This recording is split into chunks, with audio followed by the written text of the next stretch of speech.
কোরআনে কারিমে হযরত হুদ আলাইহিস সালামের ঘটনা আল্লাহ রাব্বুল আলামিন এভাবে এনেছেন, তামাম এলাকার মানুষ তার বিরুদ্ধে ক্ষিপ্ত হয়ে গিয়েছে।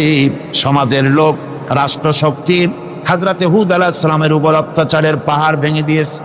হযরত হুদ আলাইহিস সালাম একা মানুষ, সমাজের রাষ্ট্রশক্তির এই দুর্বিসন্ধির ষড়যন্ত্রের চ্যালেঞ্জ তিনি গ্রহণ করলেন। আর তিনি বললেন, তিনি যেটা বললেন আল্লাহ পাক কোরআনে তা কোট করে দিলেন। দুনিয়ার সমস্ত ইসলামী আন্দোলনের কর্মীদের জন্য আল্লাহ পাক কোট করে দিলেন, সমস্ত মুমিনদের জন্য তা উল্লেখ করলেন। হুদ আলাইহিস সালাম তিনি জাতিকে বললেন, ফাকিদুনি জামিআন তুম্মা লা তুনদিরুন। তোমাদের যত ক্ষমতা আছে সমস্ত ক্ষমতা নিয়ে আমার বিরুদ্ধে তোমরা ষড়যন্ত্র করো, আর আমাকে এতটুকু অবকাশ দিও না। আমি সেই আল্লাহ রাব্বুল আলামিনের উপরে ভরসা করেছি, যার কুদরতি হাতের ভিতরে আমার জান, আর গোটা পৃথিবীর সমস্ত প্রাণীর জান যার কুদরতি হাতের মধ্যে, যার হাতের ভিতরে গোটা পৃথিবীর সমস্ত জান, সে আল্লাহর উপরে ভরসা করেছি, যা খুশি তোমরা আমার বিরুদ্ধে করতে পারো। সুবহানাল্লাহ। এটার নাম হলো ঈমান, এটার নাম সবর, এটার নাম ধৈর্য। এই ধৈর্য আসে ঈমানে কামেল হলে পরে এবং আল্লাহর উপরে পরিপূর্ণ বিশ্বাস হলে পরে। যদি কারো দিনের মধ্যে কথা বিশ্বাস থাকে যে আমার জন্য আল্লাহর পক্ষ থেকে যদি কোনো বুলেট নির্ধারণ করা থাকে, গোটা বিশ্ব যদি আমাকে পাহারা লাগায়, ওই বুলেট থেকে আমাকে বাঁচাইতে পারবে না।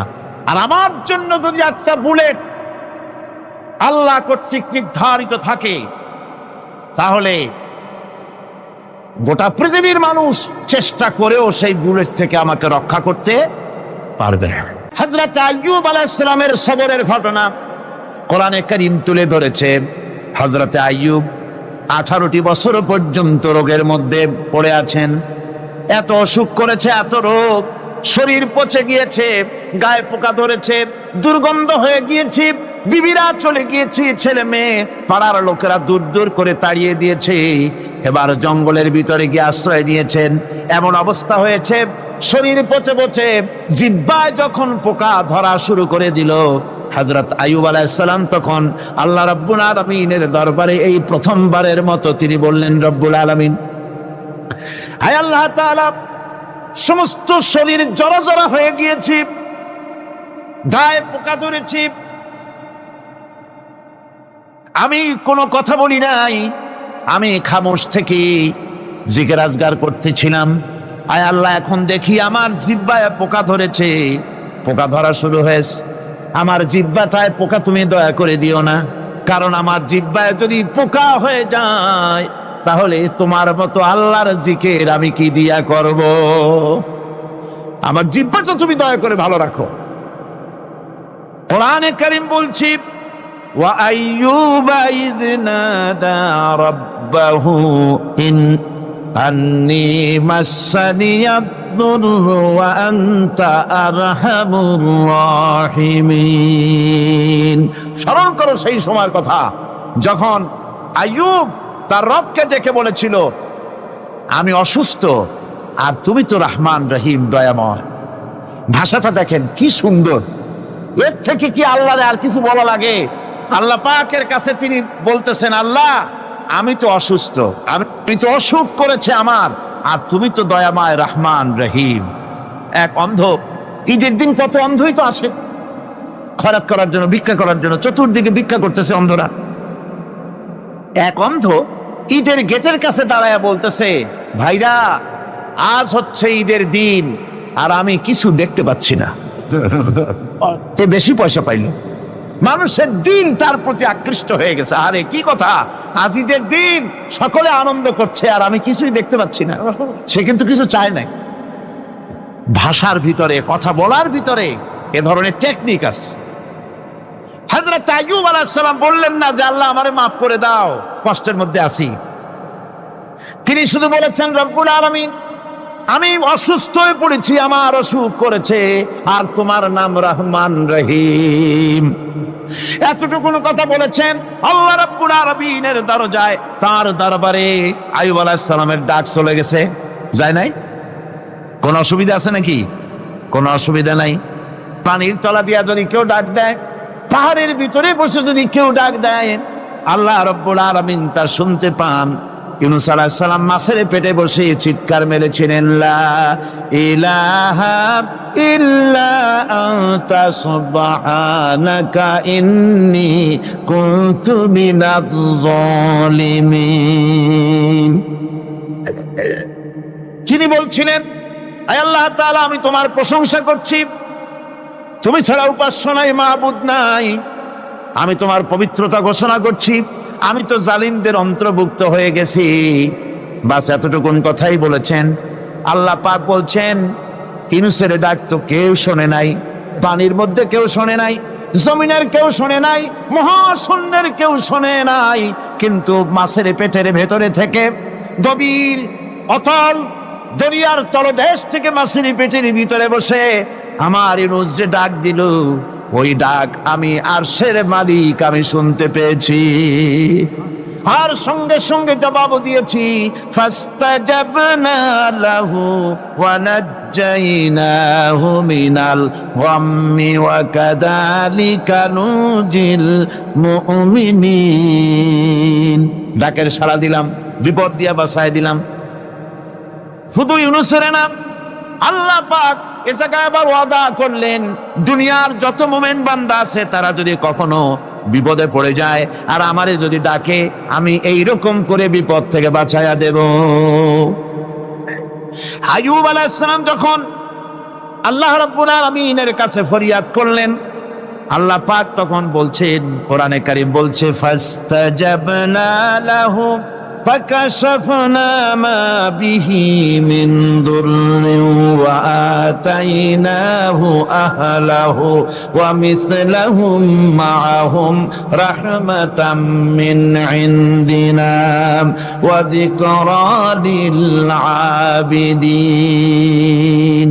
আমি আইয়ুবের দোয়া কবুল করে নিলাম, শুধু তার পরিবার বর্গই দিলাম না, বরং আরো কিছু নিয়ামত আমি তাকে দান করে দিলাম। এবং তাই জন্য, যেহেতু তারা ছিল আমার অনুগত বান্দা, আমার বাধ্যগত, আমি এই জন্য রহম করেছি, সমস্ত রোগ শোক আমি মাফ করে দিয়েছি। আমাদের সামান্য একটু জ্বর হয়, যদি 2-3 দিন জ্বর হয়েছে, জ্বর ছাড়ে না, বলে যে এত ভালো ভালো কাজ করি তারপর আমার এত জ্বর হওয়া লাগে, অমুকরা এত পাপ করে, তা তো কিছুই হয়নি। খালি আল্লাহ আমার এই চোখে দেখলো, আমার বউর অসুখ, আমার অসুমুড়ি সারি না। ভাইরা, আপনি ঠিক পান না যে কি গুনাহ আপনি করেন। কোরআনে কারীম বলছি, ওয়ামা আসাবাকুম মিন মুসিবাতিন ফাবিমা কাসাবাত আইদিকুম ওয়া ইয়াফু আন কাসীর। যত বিপদ তোমাদের উপর আছে সব দুই হাতের কামাই করা, আর আমি তো অনেকগুলো ক্ষমা করে দেই। তোমরা যত পাপ করো, আকাম করো, সবগুলির শাস্তি যদি দুনিয়ায় দিতাম, সাহস করার সময় পেতে না। অসুখ হলেই অধৈর্য হয়ে যেও না, ধৈর্য ধরো। আল্লাহ পাক বলেন, শুধু আইয়ুব নয়, ওয়া ইসমাঈল ওয়া ইদরিস ওয়া যাল কিফলি কুল্লুম মিনাস সাবিরিন। এইভাবে করে ইসমাঈল, ইদ্রিস, জুলকিফল সবাই ছিল ধৈর্যশীল। জোরে বলেন সুবহানাল্লাহ। ধৈর্যের চরম পরাকাষ্ঠা ছিলেন তিনি। কোরআনে কারীম নবীদের এই কথাগুলি আমাদের শোনাচ্ছেন। হযরত ইয়াকুব আলাইহিস সালাম কলিজার টুকরা সন্তান হযরত ইউসুফ আলাইহিস সালামের জন্য তার মনটা পাগল ছিল।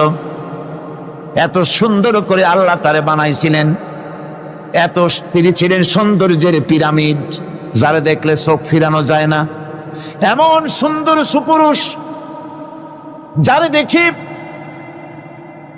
সেই যুগের সুন্দরী যুবতী মেয়েরা রূপের মোহে পড়ে নিজেদের আঙ্গুলগুলি কেটে ফেলে দিয়েছিল। রূপের মোহে এমন অবশ হয়ে গেছে, আঙ্গুল কেটেছে, হাত কেটেছে, টের পায় নাই। আবার ভুল বুঝবেন না, দুনিয়ার সেরা সুন্দর পুরুষ ইউসুফ আলাইহিস সালাম, তা কিন্তু রাসূলের চাইতে বেশি নয়। হযরত উম্মুল মুমিনিন আয়েশা রাদিয়াল্লাহু তাআলা আনহা তিনি বলেছেন, যেই সব সুন্দরী রমণীরা ইউসুফ আলাইহিস সালামকে দেখে রূপের মোহে পড়ে নিজেদের আঙ্গুলগুলো কেটে ফেলেছিল, ওরা যদি আমার হাবিবকে দেখতো, ওরা যদি আল্লাহ রাসূলকে দেখতো, তাহলে হাত কাটতে কাটতে কোন ফাঁকে দিয়ে কলিজা কেটে ফেলে দিত, ওরা টের পেত না। আবার বন্ধুগণ, হযরত আইয়ুব আলাইহিস সালাম সন্তানের মায়া, অন্যান্য ভাইরা হিংসায় পড়ে গেল, তারা নিয়ে তাকে কুয়ায় ফেলে দিল। সেখান থেকে তারা একটা ছাগল বা কোনো পশু জবাহ করে তার রক্ত মাখাইয়া জামা এনে হাজির করে দিল হযরত ইয়াকুব আলাইহিস সালামের সামনে, যে তারে নিয়ে খেলা করতে গিয়েছিলাম, আমরা খেলায় লিপ্ত ছিলাম, বাগে খাইয়া ফেলাইছে। এগুলি কি গপ্প? এগুলি কি কোরআন? আল্লাহ পাক শোনাচ্ছেন, বিশ্ববাসীকে শোনাইছেন। সূরা ইউসুফের চাইতে এত সুন্দর উপাখ্যান গোটা পৃথিবীতে আর নাই। সুবহানাল্লাহ। অনেকে ইউসুফ জুলাইখার কেসা খুব মজা করে পড়ে, ফুর্তি করে, প্রেমের গল্প পড়ে। এটা কোনো প্রেমের গল্প নয়। ইউসুফ আলাইহিস সালাম, জুলাইখা ইউসুফ আলাইহিস সালামের জন্য কাঁদতে কাঁদতে চোখ কানা হয়ে গেছে। এরপর ইউসুফ আলাইহিস সালাম জুলাইখারে পাওয়ার জন্য পাগল হয়ে গেছে। নাউজুবিল্লাহ, এটা হয়নি কখনো। তিনি আল্লাহর পয়গম্বর, আর আল্লাহ কেমনে তারে বাঁচিয়েছেন? যখন জুলাইখা ঘরের ভিতরে সুন্দর করে যৌন উন্মাদনামূলক চিত্র অঙ্কিত করে ঘরের মধ্যে আটকায় দিয়েছে, তালা লাগায় দিয়েছে, আর নিজে যৌন উদ্দীপক কাপড় চোপড় পরেছে না পরার মতোই। সে যুগের সুন্দরী মেয়ে জুলাইখা, তার কুপ্রবৃত্তিকে চরিতার্থ করার জন্য আহ্বান করা হয়েছে।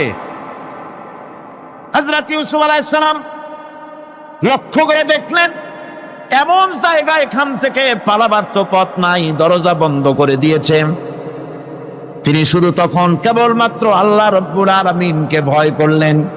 আল্লাহকে ভয় করে আল্লাহর নাম নিয়ে যখন তালাবদ্ধ দরজার দিকে দৌড় দিয়েছেন, আল্লাহ রব্বুল আলামিন আপন কুদরতে তালাগুলি খুলে দরজা তার জন্য উন্মুক্ত করে দিলেন। ইউসুফ আলাইহিস সালামকে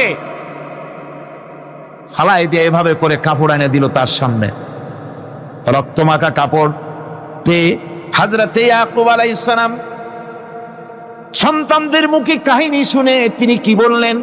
কোরআনে কারীম তা কোট করেছে। তিনি চিক দিলেন না, ফাল দিলেন না, ফিট হয়ে পড়লেন না।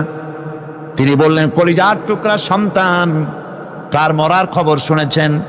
তিনি বললেন কি? ফাসাবরুন জামিলুন ওয়াল্লাহুল মুস্তাআনু আলা মা তাসিফুন। আমি উত্তম সবর অবলম্বন করব। তোমরা যে কাহিনী রচনা করেছো এর বেলায় আমি আল্লাহর কাছে সাহায্য চাই। আমি উত্তম সবর অবলম্বন করব। আমার ভাইয়েরা, 11 ভাই মনে করেছিল ইউসুফ আলাইহিস সালামকে মরণ কুয়ায় ফালায় দিছি। তারা তো ঠিক পায় নাই এটা মরণ কুয়া না, এটা হচ্ছে একটা সুড়ঙ্গ, যাকে ইংরেজিতে বলে টানেল। এটা এমন একটা সুড়ঙ্গ, ওরা মনে করেছে মরণ কুয়া, কিন্তু আল্লাহ রাব্বুল আলামিন এই কুয়াতে এমন বানালেন, ওরা একদিকে ফালায় দিল মরণ কুয়ায়, এ কুয়ার আর এক মুখ দিয়া আল্লাহ রাব্বুল আলামিন ইউসুফ আলাইহিস সালামকে নিয়ে মিশরের সিংহাসনে বসায়া দিলেন। এটা মরণ কুয়া নয়, এটা রাজ সিংহাসনে বসার সুড়ঙ্গ পথ। ইউসুফ আলাইহিস সালাম আজ প্রেসিডেন্ট, সুবহানাল্লাহ, প্রেসিডেন্ট হয়ে বসে আছেন। ওদিকে কেনানে অভাব লেগে গেছে, সেখানকার মানুষেরা সাহায্য নিতে এসেছে। ওই 11 ভাইও আসছে। হযরত ইউসুফ আলাইহিস সালাম দেখেই চিনে ফেলেছে, ওরা কিন্তু তখনও ঠিক পায় নাই। হযরত ইউসুফ আলাইহিস সালাম চিনে ফেলেছেন। এখন কি করা উচিত? সবগুলোকে ঠ্যাং উপরের দিকে উঠাইয়া তারপরে সমানে ধোলাই দেওয়াই তো স্বাভাবিক ছিল, আমাদের মতো মানুষ হইলে, ঠিক কিনা? ঠিক তো বলবেনি, অভ্যাস তো এটাই। হযরত ইউসুফ আলাইহিস সালাম তাদের সামনে পরিচয় দিলেন। তারা যখন বুঝতে পারল, লজ্জায় তাদের মাথা হেট হয়ে গেল। হযরত তার এক তো লজ্জা, আর 2 নম্বরের ভয়, জান নিয়া কেনানে কেউ ফিরে যাইতে পারবো না। এখন অবস্থা হয়েছে যে জীবনই যায় নাকি এখানে। হযরত ইউসুফ আলাইহিস সালাম ভাইদের এই করুণ দুরবস্থা বুঝতে পারলেন। বুঝে চরম ধৈর্য ধরে তিনি কি বললেন? তিনি বললেন, লা তাসরিবা আলাইকুমুল ইয়াউম। ও ভাইরা, তোমাদের বিরুদ্ধে আমার কোনো পাপ নাই, দুঃখ নাই, বিদ্বেষ নাই, হিংসা নাই, আল্লাহর রাস্তায় মাফ করে দিলাম। আল্লাহু আকবার, সুবহানাল্লাহ। এর নাম পয়গম্বর। এর নাম কি? পয়গম্বর। কিসের লেনিন, কিসের মার্কস? জওয়ানেরা, ভুল পথে মানুষ চলেছিল, আলহামদুলিল্লাহ আল্লাহ এগুলারে ডাস্টবিনে ফালাই দিছে। কারণ আলহামদুলিল্লাহ, আলহামদুলিল্লাহ। পয়গম্বর কারে বলে? কারে বলে পয়গম্বর? কি চরিত্র! রাসূল করিম সাল্লাল্লাহু আলাইহি ওয়াসাল্লাম, তাকে একজন সাহাবী বলছিলেন, হুজুর বলছেন এই কামটা করলা না কেন? সাহাবী বললেন, হুজুর আপনি যদি চোখের ইশারায় বলতেন, মুখ দিয়ে না কইয়া, তাও তো আমি কামটা করে ফেলতাম, আমি তো বুঝি নাই। হুজুর বললেন, চোখের ঠারে ঠারে কাজ করা নবুয়তের শান নয়। আল ওয়াদুহু ওয়াস সারাহা, নবীরা যা করেন তা ডাইরেক্ট, কোনো বক্রতা নাই, স্পষ্ট কথা। আমার ভাইরা, হযরত ইউসুফ আলাইহিস সালাম বিনিয়ামিনকে কাছে নিয়ে পরিচয় দিলেন তার ভাইদের সামনে। কোরআনে কারীম বলছে, ক্বালা আনা ইউসুফ ওয়া হাদা আখি قد من الله علينا إنه من يتقي ويصبر فإن الله لا يضيع أجر المحسنين। আমি ইউসুফ, আর এই হচ্ছে আমার ভাই। আল্লাহ আমাদের উপর ইহসান করেছেন। প্রকৃতপক্ষে যারা আল্লাহকে ভয় করে এবং সবর এখতিয়ার করে, আল্লাহ এভাবে তাদেরকে, তাদের আমলকে নিষ্ফল হতে দেন না। আমার এই জামাটা নিয়ে যাও।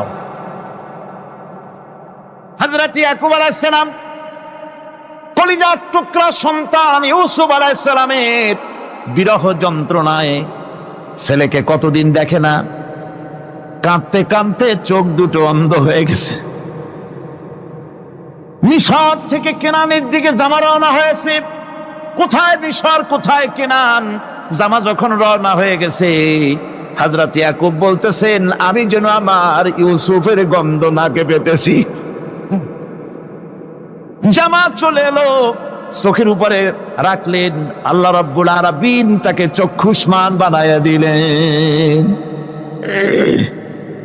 ভাইরা আমার, পয়গম্বরেরা সবর করে গোটা দুনিয়ার মানুষের সামনে দৃষ্টান্ত সেট করেছেন সবরকারী হন। আমার ভাইরা, হযরত ইব্রাহিম আলাইহিস সালামের কথা আল্লাহ পাক কোরআনে কারিমে বলছেন সবর কারে কয়, দেখো শেখো সবর কারে কয়। আল্লাহ পাক বললেন, ইব্রাহিম তোমার বিবি আর তোমার নবজাতক এই সন্তানকে রেখে আসো মক্কা নগরীতে। তিনি চলে গেলেন, সেখানে ঘর নাই, বাড়ি নাই, কিচ্ছু নাই, চতুর্দিকে ধুধু বালু আর মরুভূমি।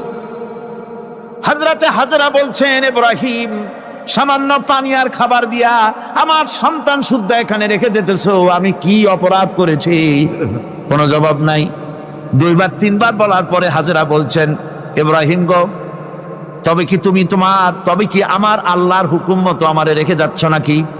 হযরত ইব্রাহিম আকাশের দিকে আঙ্গুল উঁচু করলেন। কথা বলবেন, বাক শক্তি বেরোচ্ছে না। 80 বছর বয়সের সময় একটা বাচ্চা আল্লাহ তারে দিছেন। আর এমন বাচ্চা, পয়গম্বরের ছেলে, কি সুন্দর চেহারা, মরুভূমির উপরে ফালাই দিয়ে রওনা হয়ে যাচ্ছেন। মুখ দিয়া কথা সরছে না, আকাশের দিকে দেখালেন। হযরত হাজরা বুঝতে পারলেন। হযরত হাজরা বলেন, ইব্রাহিম কোনো চিন্তা নাই, নিশ্চিন্ত মনে বাড়ি ফিরে যাও। আমি আমার আল্লাহর উপরে এতটা ভরসা করি, আল্লাহর হুকুমে যদি আমার এখানে রেখে যেয়ে থাকো, আল্লাহ পাক আমাকে আর আমার কলিজার টুকরা ইসমাইলকে পানিতে আর খাবারে মারবেন না, অবশ্যই তিনি ব্যবস্থা করবেন। ব্যবস্থা হয়ে গেল। হযরত ইসমাইল বড় হয়ে গেলেন, আল্লাহ পাক অর্ডার করলেন জবাহ করো ছেলেকে। হযরত ইব্রাহিম আলাইহিস সালাম যখন জবাহের প্রস্তাব করলেন, হযরত ইসমাইল তা আপত্তি করতেন, বাবাজি আমার মায়ের আর আমাকে বাচ্চা অবস্থায় ফেলে গেলেন, খাবার দেন নাই, পরার দেন নাই, বছরের পর বছর আমাদের এখানে কাটলো, দেখতেও আসেন নাই, আজ আসছেন জবাহ দিতে, এটা কেমন কথা? কি ধরনের বাপ আপনি? এরকম বলছে নাকি? এরকম বলছে? হযরত ইব্রাহিম আলাইহিস সালাম প্রস্তাবটা কিভাবে পারলেন? আল্লাহ পাক কোরআনে কারিমের দৃষ্টান্ত রেখে দিয়েছেন। আল্লাহ পাক বলছেন, হযরত ইব্রাহিম ছেলেকে বললেন, ইয়া বুনাইয়া, ইয়া বুনাইয়া, হে আমার কলিজার টুকরা লাডলা, হে আমার কলিজার টুকরা সন্তান, ইন্নী আরা ফিল মানাম আন্নী আযবাহুক, আমি স্বপ্নে দেখছি আমি যেন তোমাকে জবাহ করতেছি, ফানজুর মাযা তারা, তোমার রায় কি বলো? আমি তো স্বপ্নে দেখছি যে আমি তোমার জবাহ করতেছি, এখন তোমার রায় কি, তোমার মত কি?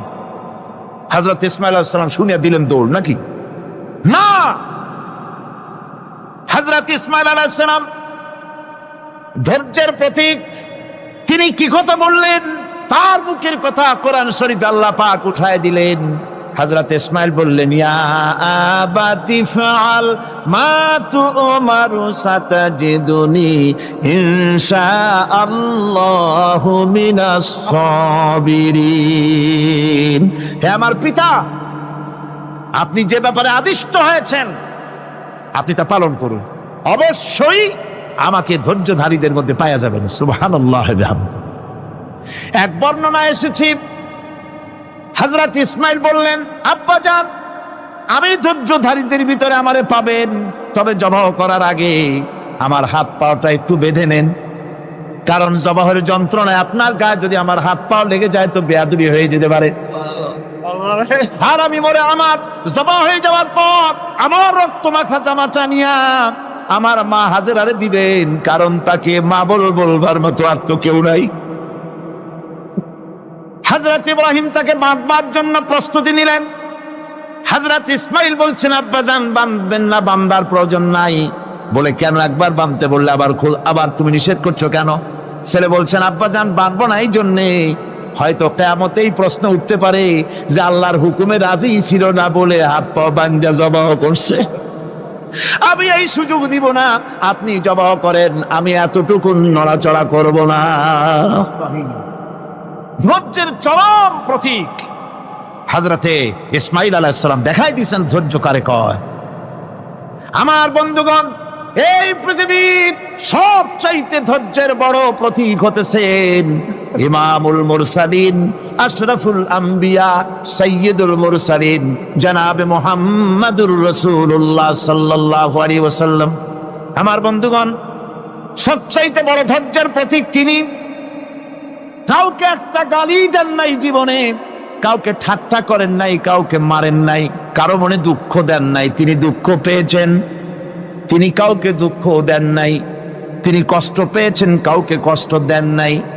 আমার ভাইয়েরা, তায়েফের ময়দান, আমার নিজের চোখে তায়েফে যেদিন আমি তায়েফ দেখলাম, আমি তায়েফে ঢুকেছি, জীবনে কোনোদিন যাই নাই। রমজান মুবারকে আমি সেখানে গেলাম, আমাকে বসার জন্য তারা নিয়ে যাবে, আমি বললাম আগে বসবো না, আমারে আগে নিয়ে যাও, আমার নবীকে কোন জায়গায় ওরা মেরেছিল সে জায়গাটা দেখাও। তায়েফের সেই গলিতে যখন আমি গিয়েছি, দুই দিকে পাহাড় দাঁড়ানো, তায়েফের লোক আমার সাথে ছিল, তারা বলল এই জায়গাটা প্রথম যেখানে চতুর্দিক থেকে নবীজিকে পাথর মারছিল আর আল্লাহর নবী বেহুশ হয়ে পড়ে গিয়েছিলেন। 3টা দিন না খাওয়া, হযরতে খাদিজা নাই, আবু তালিব নাই, মক্কায় জায়গা নাই পা রাখার। নবীজি 3টা দিন ঘুরলেন। নেতারা বলল, তুমি যদি নবী হবে তো এতিম হলে কেন? আল্লাহ নবী বানাবার জন্য কি একটা ধনী মানুষ পায় নাই? তোমার মতো এতিম আর গরিবের নবী বানাইলো কেন? আল্লাহ নবী 3 দিন পর যখন দেখলেন কেউ দাওয়াত শোনে না, কেউ মানে না, কেউ গ্রহণ করে না, তখন তিনি নেতাদের অনুরোধ করলেন, ঠিক আছে দাওয়াত তো কবুল করলেন না, তবে একটা কাজ করো, অন্তত আমি যে তায়েফে আসছিলাম এই খবরটা মক্কায় দিও না, ওরা আরো অত্যাচার বাড়ায় দেবে। এই কাফিরগুলি খবর তো মক্কায় পাঠালো, আর সমস্ত যুবকদেরকে লেলিয়ে দিল। যুবকেরা চতুর্দিকে দাঁড়াইছে, রাসূলকে পাথর মারা শুরু করে দিল। আমি যখন রেল লাইনের থেকে হাঁটি, যখন রেল লাইন কোনো সময় দেখি, রেলের পাথরগুলি, রেল লাইনের পাথরগুলি দেখলে আমার মাথায় যেন কেন তাইফের কথা মনে এসে যায়। আরে মানুষের গায়ে পাথর মারলে কি অবস্থার সৃষ্টি হয়! পাথর নূরের শরীর, রহমতের শরীর, কিটি কিটি রক্ত ঝরছে। নবীজিকে জোর করে উঠাইয়া জবরদস্তি করে হাঁটার জন্য তারা ধাক্কা মারতেছে। আবার কিছুদিন গিয়ে নবীজি আবার বেহুশ হয়ে পড়েছেন, এইখান থেকে আবার উঠাইছে, আবার ধাক্কা মারতেছে। 3 নম্বরের আর একটা জায়গা আছে যেখানে ভাঙ্গা একটা মসজিদ। তাইফের লোকেরা আমাকে বলল এই জায়গাটা হলো শেষ জায়গা যেখানে রাসূল করিম তৃতীয়বারের মতো বেহুশ হয়েছিলেন, এখানেই হুজুরের রক্ত ঝরেছে বেশি। 2 রাকাত নামাজ পড়লাম, সিজদায় পড়ে এমন কান্না কাঁদলাম আল্লাহর কাছে। নবীজি যখন হুঁশ এসেছে, হযরতে জিবরাইল বলেন, ইয়া রাসূলুল্লাহ, আপনার এই কষ্ট দেখে ফেরেশতারা কাঁদতেছে, আপনি অনুমতি দিয়ে দেন এই 2 পাহাড়কে মিলাইয়া সমস্ত তায়েফবাসী কাফেরগুলি মাটির সাথে মিশাইয়া দেই। নবীজি বললেন, জিবরাইল, আমি যদি হুকুম করি আর আমার হুকুম মতো যদি এই কাম করো, একটা কাফেরও যদি না বাঁচে তাহলে কার মুখে পৌঁছাবো লা ইলাহা ইল্লাল্লাহু মুহাম্মাদুর রাসূলুল্লাহ। আমার ভাইরা, হুজুর সাল্লাল্লাহু আলাইহি ওয়াসাল্লাম উঠে বসলেন। এমন সময় হযরতে যায়েদ শরীরের রক্তগুলি মুছে দিতেছেন। হুজুর সাল্লাল্লাহু আলাইহি ওয়াসাল্লাম বসে 2খানা হাত উত্তোলন করলেন। নবীজির চোখ থেকে পানি গড়ায় পড়তেছে। আরে কেউ নাই, আল্লাহ ছাড়া কেউ নাই সাহায্য করার। নবীজি হাত তুলে মোনাজাত করতেছেন, চোখ দিয়া পানি পড়ে দাড়ি ভিজে পড়তেছে, গায়ে দিয়া রক্ত ঝরতেছে। নবীজি কি দোয়াটা করলেন? বদদোয়া করলেন না, গজব দিতে বললেন না। নবীজি দোয়া করলেন, রব্বুল আলামিন, এই তায়েফের লোকেরা আজকে আমার সাথে যে ব্যবহারটা করেছে, ওরা বোঝে নাই যে আমি তোমার নবী, ওরা বোঝে নাই যে আমি তোমার রাসূল, না বুঝে আমার উপরে যে অত্যাচারটা করলো, আল্লাহ তুমি এই জন্য রাগ করে এই তায়েফে তুমি গজব দিও না। আল্লাহ পাক পরবর্তী সময় হুজুরকে স্মরণ করাই দিলেন, ওয়া মা আরসালনাকা ইল্লা রাহমাতাল লিল আলামিন। ও নবী, আপনি হচ্ছেন আমার সমস্ত সৃষ্টি জগতের জন্য, আপনি আমার রহমত, আমার গোটা বিশ্বের জন্য আপনার, আমার সৃষ্টি জগতের জন্য আপনি আমার করুণা।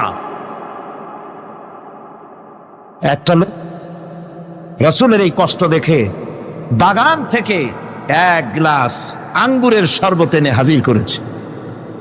এত কষ্টের পর 3 দিনের না খাওয়া আঙ্গুরের একটা শরবত পাইয়া হুজুর খুব খুশি হলেন। শরবত গ্লাস পান করে হুজুর বলছেন, তোমার নাম না আত্তাস? তিনি বলছেন, হ্যাঁ হুজুর, আমার নাম আত্তাস। তোমার বাড়ি না ইউনূস আলাইহিস সালামের গ্রামে? বলে, হ্যাঁ আমার বাড়ি সেই গ্রামে। তা আপনি কি করে জানলেন আমার নাম আত্তাস আর আমার বাড়ি ইউনূস আলাইহিস সালামের গ্রামে? আপনি জানলেন কি করে?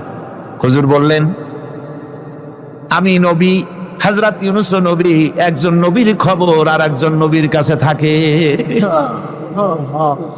রাসূল করিম সাল্লাল্লাহু আলাইহি ওয়াসাল্লাম সবর ইখতিয়ার করেছিলেন, ধৈর্য অবলম্বন করেছিলেন, আর আল্লাহ পাক তাকে নির্দেশ করেছেন, সবর করো। ওয়াত্তাবি' মা ইউহা ইলাইকা ওয়াসবির হাত্তা ইয়াহকুমাল্লাহ। তুমি কেবল সেই জিনিসের অনুসরণ করো যা আমি তোমার প্রতি অবতীর্ণ করেছি। আমি আপনার উপরে যেটা অবতীর্ণ করেছি ওটার অনুসরণ করুন, আর সবর ইখতিয়ার করুন যতক্ষণ না আল্লাহর পক্ষ থেকে চূড়ান্ত ফয়সালা না আসে। ধৈর্য ধরুন, ধৈর্য ধরুন।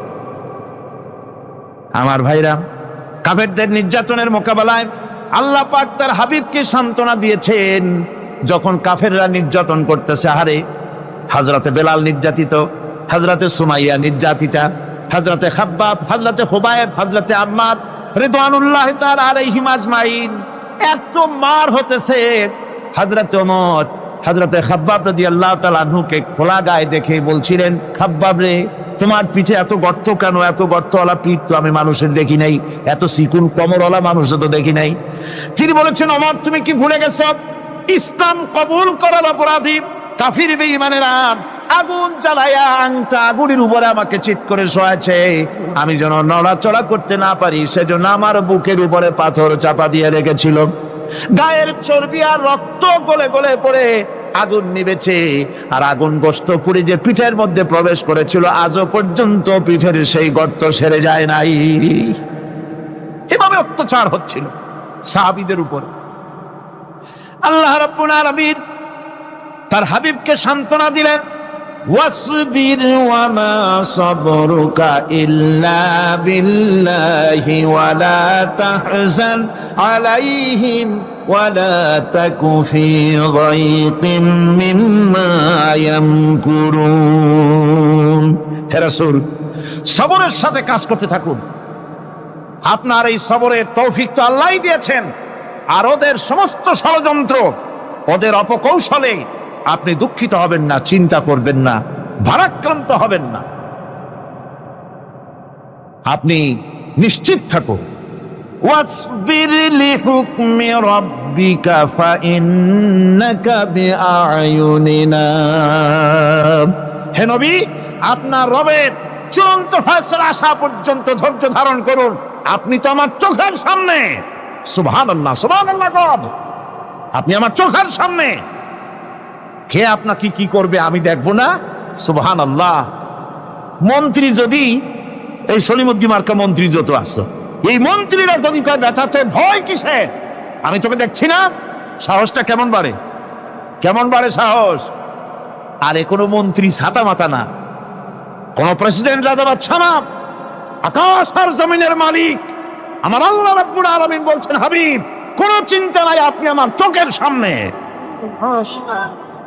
ওরা চায় আপনাকে দুনিয়া থেকে মিটাই দিতে, আর আমি চাই ওয়ারাফানা লাকা যিকরাক, আপনার প্রশংসা তো হবে গোটা বিশ্ব জুড়ে, সর্বত্র ছড়িয়ে যাবে আপনার নাম। সুবহানাল্লাহ বিহামদিহি। আল্লাহ পাক অন্যত্র বলেছেন, ওয়ালাকাদ কুযযিবাত রুসুলুম মিন ক্বাবলিকা ফাসাবারু আলা মা কুযযিবু ওয়া উযু হাত্তা আতাহুম নাসরুনা। হে মুহাম্মদ সাল্লাল্লাহু আলাইহি সাল্লাম, আপনার পূর্বে অসংখ্য নবী রাসূল এই পৃথিবীতে আসছে এবং জুলুম আর নির্যাতনের শিকার তারা হয়েছেন, অবশেষে তাদের প্রতি আল্লাহর সাহায্য এসেছে। সুতরাং আপনাকেও ধৈর্য ধারণ করতে হবে, ধৈর্য ছাড়া কোনো পথ নাই, ধৈর্য আপনাকে ধারণ করতেই হবে। আর এই ধৈর্য ধারণ করলে পরে আল্লাহর চূড়ান্ত ফয়সালা আসবে, তখন আল্লাহ পাক মেহেরবানি করবেন। আমার ভাইয়েরা, এই ধৈর্য পৃথিবীর সমস্ত পয়গম্বররা ধৈর্য অবলম্বন করেছেন, কখনো অধৈর্য হন নাই। দিন কায়েমের সংগ্রামে নবী রাসূলগণ দারুণ ভাবে সবর ইখতিয়ার করেছেন। বৃদ্ধবাদীদের সকল রকমের নির্যাতন, অপকৌশল, ষড়যন্ত্র, এই সব কিছু মোকাবেলা করেছেন ধৈর্যের নীতি অবলম্বন করি, কখনো ধৈর্যচ্যুতি তাদের মধ্যে ঘটেনি। বরং আল্লাহ রাব্বুল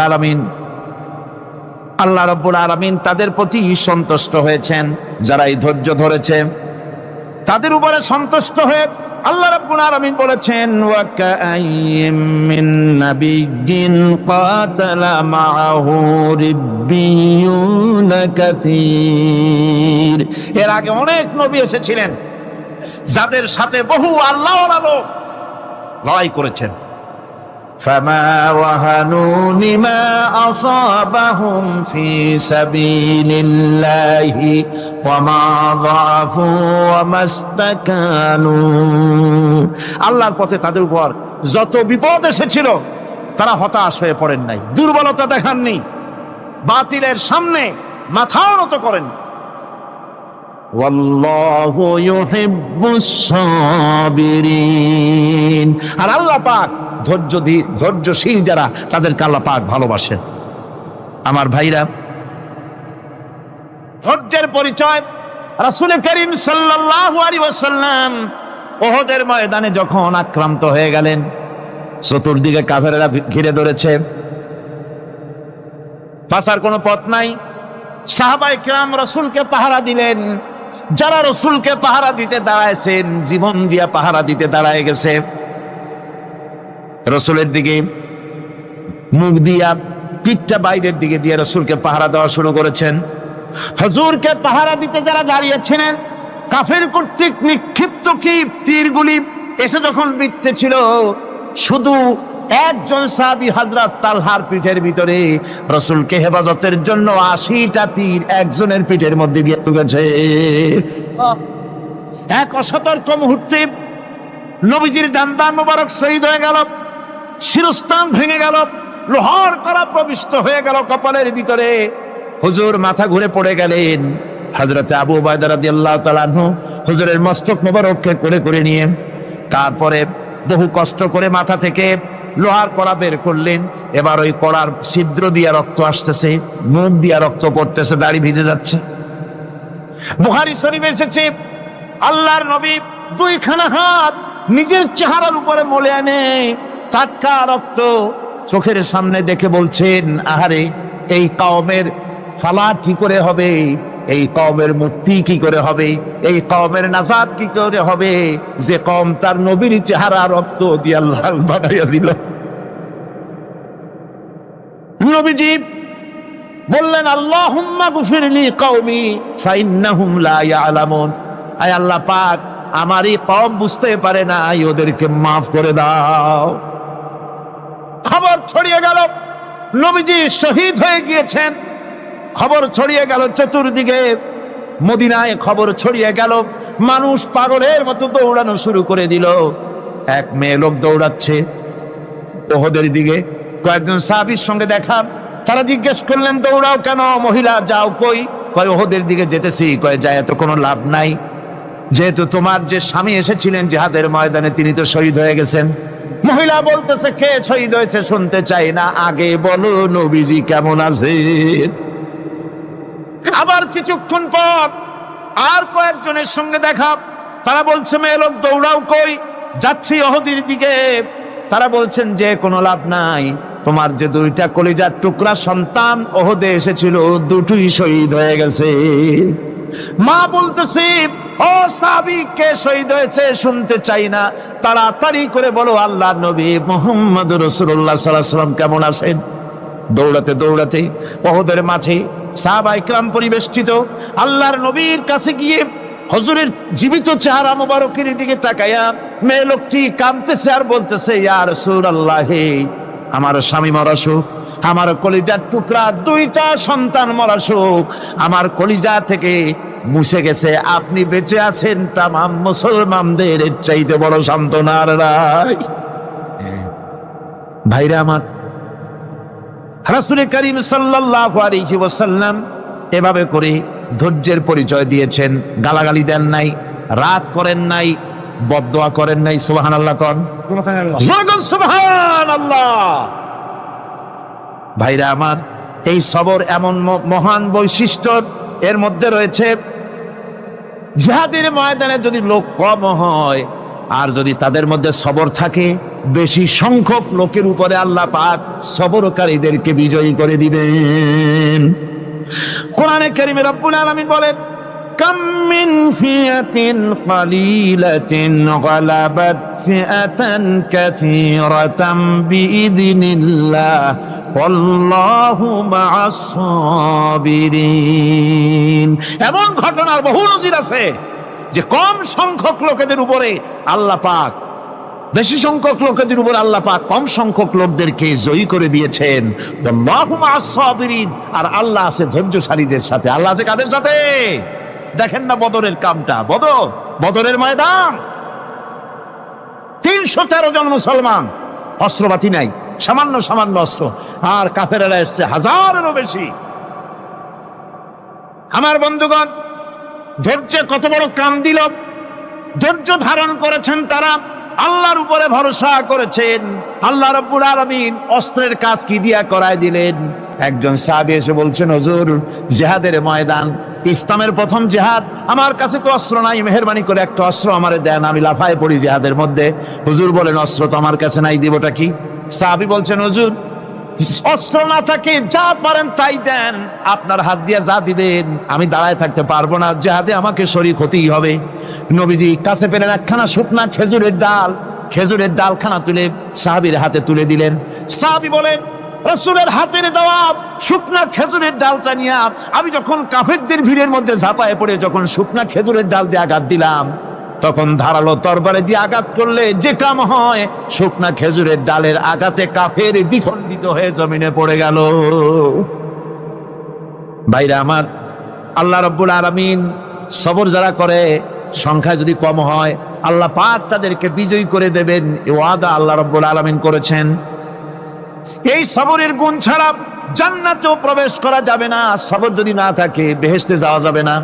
ভালো করে মনে রাখেন, আল্লাহ পাক বলছেন, আম্মা হাসিবতুম আন তাদখুলুল জান্নাতা ওয়া লাম্মা ইয়া'লামিল্লাহুল্লাযীনা জাহাদু মিনকুম ওয়া ইয়া'লামাস সাবিরিন।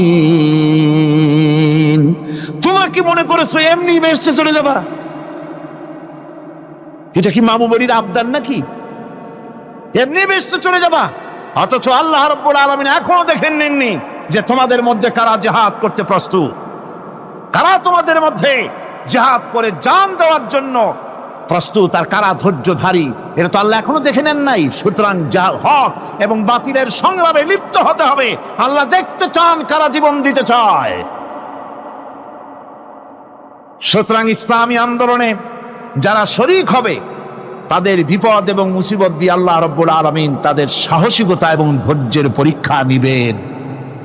কোরআনে কারীম বলছে, وَلَنَبْلُوَنَّكُمْ حَتَّى نَعْلَمَ الْمُجَاهِدِينَ مِنكُمْ وَالصَّابِرِينَ وَنَبْلُوَ أَخْبَارَكُمْ।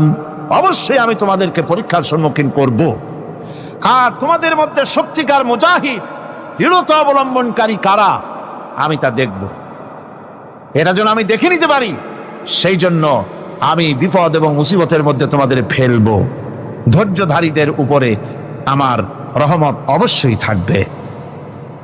খবর এমন এক সম্পদ যা ধারণ করলে পরে আল্লাহ রাব্বুল আলামিন রাষ্ট্রীয় ক্ষমতা দান করে দেন। কোন সুবহানাল্লাহ, জোরে কোন সুবহানাল্লাহ।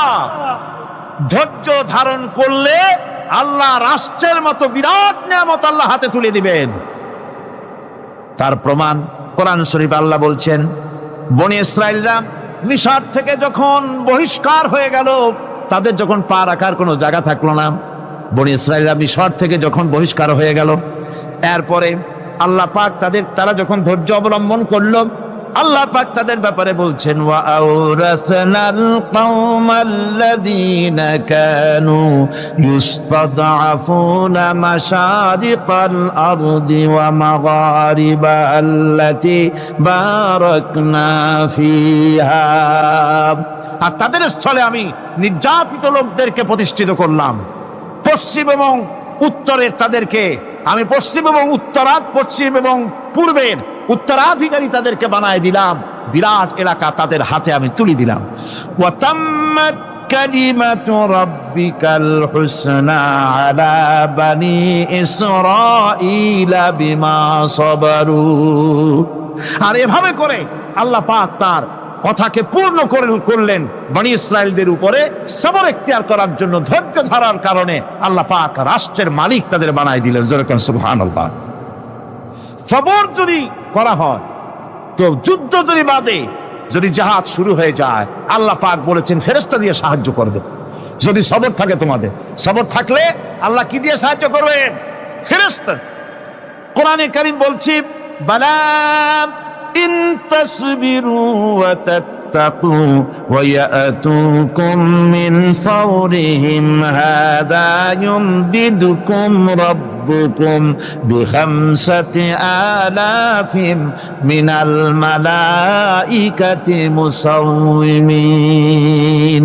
হ্যাঁ, তোমরা যদি ধৈর্য অবলম্বন করো আর আল্লাহকে ভয় করে চলো, তাহলে এক্ষুনি আল্লাহ রাব্বুল আলামিন তোমাদের জন্য কাতারে কাতারে শৃঙ্খলাবদ্ধ 10,000 ফেরেশতা দিয়ে তোমাদেরকে সাহায্য করবেন। সুবহানাল্লাহ, তোমাদেরকে ফেরেশতা দিয়ে সাহায্য করা হবে।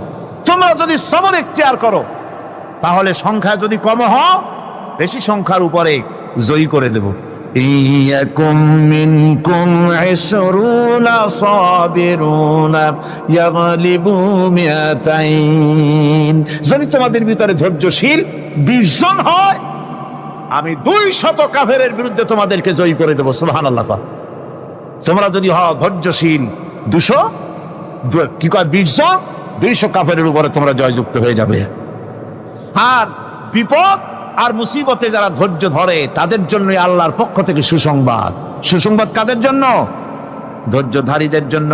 কোরআনে কারীম বলছে, ওয়াবাশশিরিস সাবিরিনাল্লাযীনা ইযা আসাবাতহুম মুসিবাতুন ক্বালু ইন্না লিল্লাহি ওয়া ইন্না ইলাইহি রাজিউন।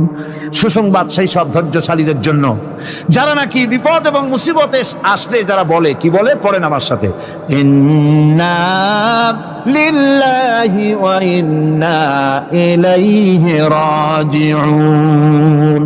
এটা শুধু আমাদের লোকেরা কেউ মরলে পড়ে, এটা শুধু মরার সময় নয়, বরং যে কোনো বিপদ আর মুসিবত এলে মুমিন বান্দা যারা, তারা কি পড়বে? ইন্না লিল্লাহি ওয়া ইন্না ইলাইহি রাজিউন।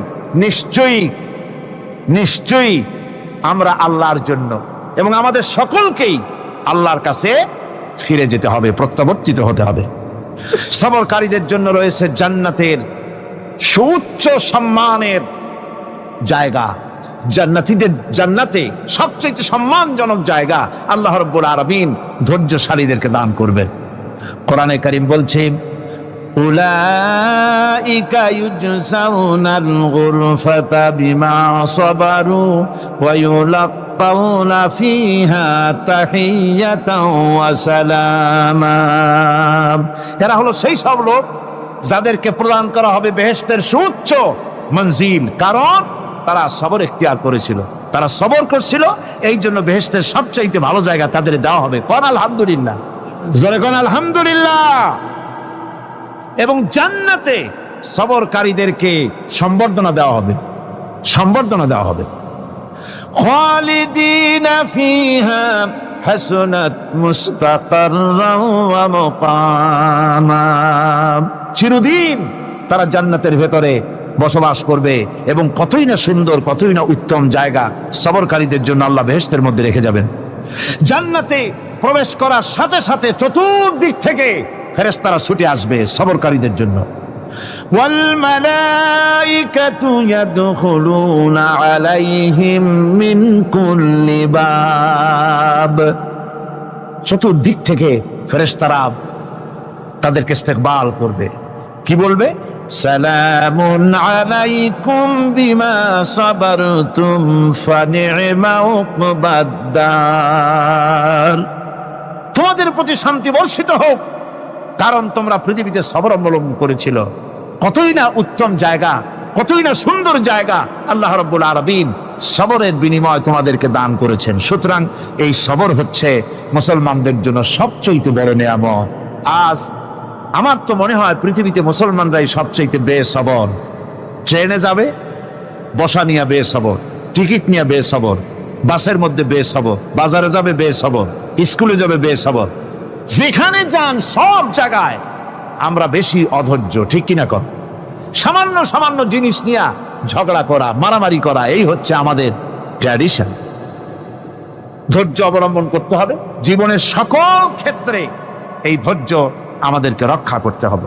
এই ধরনের ধৈর্য যদি আমরা অবলম্বন করতে পারি, তাহলে আল্লাহ পাক বলছেন, উলাইকাল্লাযীনা সাদাকু ওয়া উলাইকা হুমুল মুত্তাকুন। এরাই হলো ইমানের দাবিতে সত্যবাদী, কন আলহামদুলিল্লাহ। কারা কারা? না না, শুধু সবরকারী না, না, এই যে 10টা পয়েন্ট বলা হলো, কয়টা পয়েন্ট বলা হয়েছে? 10টি পয়েন্ট। সেই 10টি পয়েন্ট যারা পালন করবে এরা হলো ইমানের দাবিতে সত্যবাদী, আর এরাই হচ্ছে প্রকৃতপক্ষের মুত্তাকি।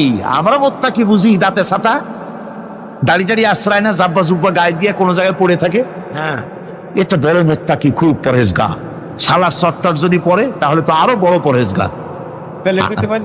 জি, আর যদি কাপড় চোপড় মোটেও না থাকে তাহলে তো খাজা বাবা হয়ে গেল। জি, নাউজুবিল্লাহ মিন যালিক। আর আল্লাহ বলছে মুত্তাকি কারে কয় শোনো, এরে কয় মুত্তাকি যাদের মধ্যে এই 10টা গুণ আছে।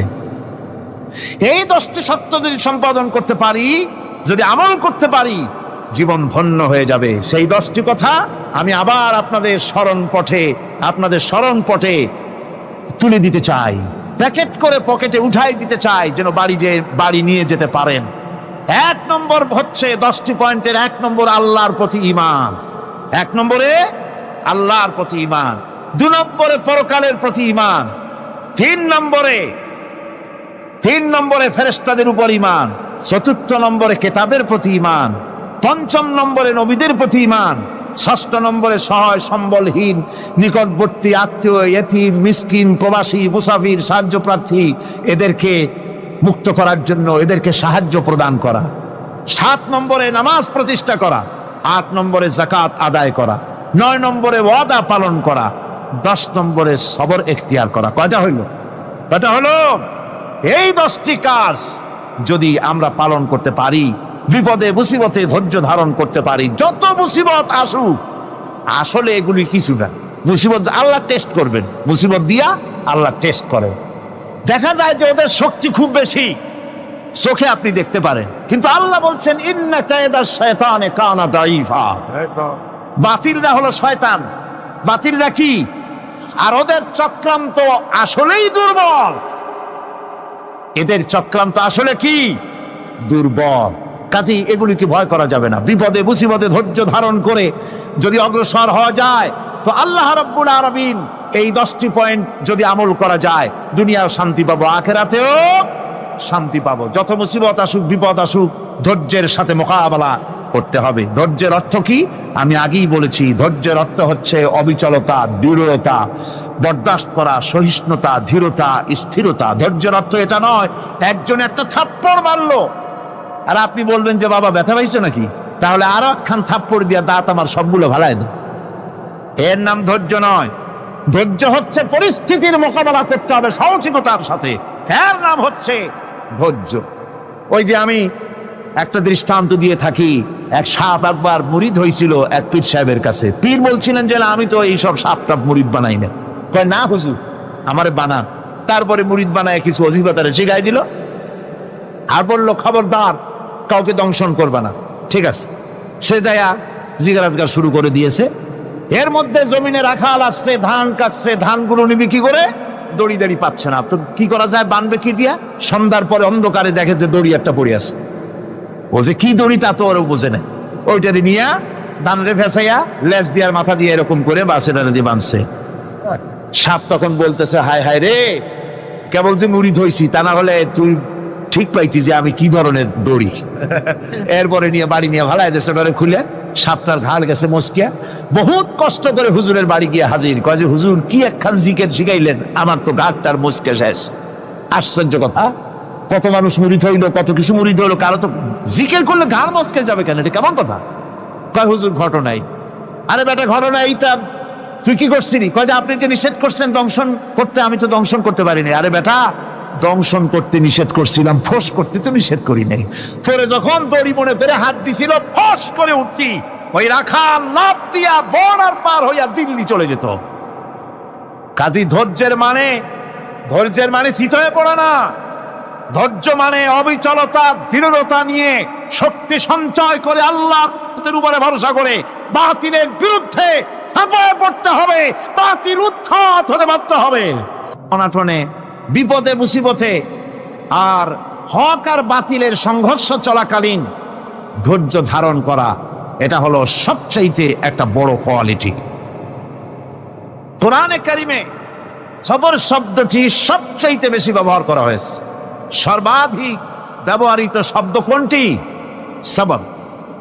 সবর আরবি একটি মৌলিক শব্দ, এমন একটি মৌলিক শব্দ যার তাৎপর্য অন্য কোনো ভাষা দিয়া খবরটা বললে যেমন বোঝানো যায়, অন্য কোনো ভাষা দিয়া এটার অর্থ করে এটার হক আদায় করা সম্ভব না। আর এই সবর কোরআনে কারিমে বিভিন্ন জায়গায় বিভিন্ন অর্থে ব্যবহার হয়েছে। যেমন সবর শব্দের অর্থ হচ্ছে অবিচলতা, বাংলায় যা বোঝানো যায়। সবর শব্দের অর্থ হচ্ছে অবিচলতা, দৃঢ়তা, সহিষ্ণুতা, মন মেজাজের সমতা, ধীরতা, স্থিরতা, কষ্ট সহিষ্ণুতা, বরদাস্ত করা। এগুলি এই সবরের এই শব্দ, এই অর্থগুলি কোরআনে কারিমের বিভিন্ন জায়গায় বিভিন্ন রকম এটাকে ব্যবহার করা হয়েছে। সবর একটি মৌলিক মানবীয় গুণ। এই গুণ যার মধ্যে আছে সে তার নৈতিকতার শীর্ষে পৌঁছে যেতে পারে। আর এই গুণটি যার মধ্যে অভাব, এই সবর যার ভিতরে নাই, সে মানুষের পর্যায়ে পড়ে না। যত অসুবিধা, যত কষ্ট, যত রকমের বিপদ মুসিবত, যত রকমের অসুবিধার সৃষ্টি হয়, তার মূলীভূত কারণ হচ্ছে ধৈর্যের অভাব, সবরের অভাব। দুনিয়ার সমস্ত নবী রাসূলগণ সবর অবলম্বন করেছেন। তারা ছিলেন সবরের মূর্ত প্রতীক। সবর কাকে বলে দুনিয়াবাসীকে তারা তা দেখিয়ে দিয়েছেন। নিজ নিজ কওমের কাছ থেকে যখন কওমের কাছে নবীরা দাওয়াত দিয়েছেন, ইসলামের দ্বীনের দাওয়াত দিয়েছেন, তখনই সমাজপতিরা, রাষ্ট্রশক্তি তাদের উপরে, নবীদের উপরে ভেঙে পড়েছে, অত্যাচার করেছে। আল্লাহর পয়গম্বরেরা এই সমস্ত অত্যাচারের মোকাবেলায় চরম ধৈর্যের পরিচয় দিয়েছেন। কোরআনে কারিমে উল্লেখ করা হয়েছে অত্যাচারের মোকাবেলায় আম্বিয়া কেরাম যা বলেছেন সেটা হলো এই: ওয়ামা লানা আল্লা নাতাওয়াক্কালা আলাল্লাহি ওয়া ক্বাদ হাদানা সুবুলানা। আল্লাহ পাক বলেন, পয়গম্বরেরা বলেছেন আমরা আল্লাহর উপরে ভরসা করব না, তো কার উপরে ভরসা করব? তিনিই তো আমাদেরকে সঠিক পথ দেখিয়েছেন, সঠিক রাস্তা আমাদের দেখিয়েছেন, সুতরাং তার উপরেই তো আমরা ভরসা করব। وَلَنَصْبِرَنَّ عَلَى مَا آذَيْتُمُونَا وَعَلَى اللَّهِ فَلْيَتَوَكَّلِ الْمُتَوَكِّلُونَ। তোমরা আমাদের যে সব কষ্ট দাও, পীড়ন দাও, সেজন্য আমরা ধৈর্য অবলম্বন করব। তোমরা আমাদেরকে কষ্ট দিচ্ছ, আমরা ধৈর্য অবলম্বন করব আর ভরসা করব কেবলমাত্র তার উপরে যে আল্লাহ রাব্বুল আলামিন আমাদেরকে নবী করে পাঠিয়েছেন। সেই ভরসা করতে হলে সেই আল্লাহর উপরেই তো ভরসা করা উচিত। আমরা সেই আল্লাহর উপরে ভরসা করে আছি। তোমাদের যত খুশি আমাদের বিরুদ্ধে ষড়যন্ত্র করো, আমাদেরকে অত্যাচার করো। কোরআনে কারিমে হযরত হুদ আলাইহিস সালামের ঘটনা আল্লাহ রাব্বুল আলামিন এভাবে এনেছেন, তামাম এলাকার মানুষ তার বিরুদ্ধে ক্ষিপ্ত হয়ে গিয়েছে। সমাজের লোক, রাষ্ট্রশক্তি হযরত হুদ আলাইহিস সালামের উপর অত্যাচারের পাহাড় ভেঙে দিয়েছে। হযরত হুদ আলাইহিস সালাম একা মানুষ, সমাজের রাষ্ট্রশক্তির এই দুর্বিষণ দেওয়ার ষড়যন্ত্রের চ্যালেঞ্জ তিনি গ্রহণ করলেন। আর তিনি বললেন, তিনি যেটা বললেন আল্লাহ পাক কোরআনে তা কোট করে দিলেন। দুনিয়ার সমস্ত ইসলামী আন্দোলনের কর্মীদের জন্য আল্লাহ পাক কোট করে দিলেন, সমস্ত মুমিনদের জন্য তা উল্লেখ করলেন। হুদ আলাইহিস সালাম তিনি জাতিকে বললেন, ফাকিদুনি জামিআন তুম্মা লা তুনদিরুন। তোমাদের যত ক্ষমতা আছে সমস্ত ক্ষমতা নিয়ে আমার বিরুদ্ধে তোমরা ষড়যন্ত্র করো, আর আমাকে এতটুকু অবকাশ দিও না। আমি সেই আল্লাহ রাব্বুল আলামিনের উপরে ভরসা করেছি যার কুদরতি হাতের ভিতরে আমার জান, আর গোটা পৃথিবীর সমস্ত প্রাণীর জান যার কুদরতি হাতের মধ্যে। যার হাতের ভিতরে গোটা পৃথিবীর সমস্ত জান, সে আল্লাহর উপরে ভরসা করেছি। যা খুশি তোমরা আমার বিরুদ্ধে করতে পারো। সুবহানাল্লাহ। এটার নাম হলো ঈমান, এটার নাম সবর, এটার নাম ধৈর্য। এই ধৈর্য আসে ঈমানে কামেল হলে পরে এবং আল্লাহর উপরে পরিপূর্ণ বিশ্বাস হলে পরে। যদি কারো দিনের মধ্যে কথা বিশ্বাস থাকে যে আমার জন্য আল্লাহর পক্ষ থেকে যদি কোনো বুলেট নির্ধারণ করা থাকে, গোটা বিশ্ব যদি আমাকে পাহারা লাগায়, ওই বুলেট থেকে আমাকে বাঁচাইতে পারবে না। আর আমার জন্য যদি একটা বুলেট আল্লাহ কর্তৃক নির্ধারিত থাকে, তাহলে গোটা পৃথিবীর মানুষ চেষ্টা করেও সেই বুলেট থেকে আমাকে রক্ষা করতে পারবে না। এটার নাম হচ্ছে ঈমান। এই ঈমান যখন মানুষের মধ্যে সৃষ্টি হয়ে যায়, তখন সে বিপ্লবী শক্তিতে পরিণত হয়ে যায়। তার কাছে ভয় বলে কোনো জিনিস থাকে না, যেহেতু সে তো ভরসা করেছে এমন শক্তির কাছে যার চাইতে প্রচন্ড ক্ষমতা আকাশেও কারো নাই, জমিনেও। তিনি কে? জোরে চিল্লায় বলেন, তিনি কে?